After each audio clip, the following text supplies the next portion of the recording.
Hello and welcome to Easy How To Videos. In this video, I will show you how to add music to your video by using CapCut.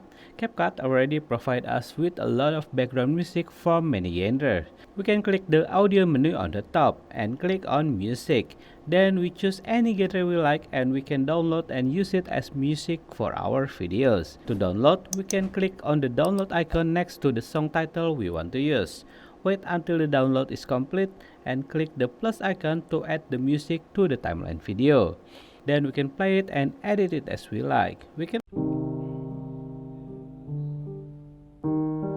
can also add our own media by clicking the media menu at the top. Click the import button and browse our media on our computer drives. After the audio is available on the library, we can click the plus sign to add the audio to the timeline. And we can play it and edit it as we like.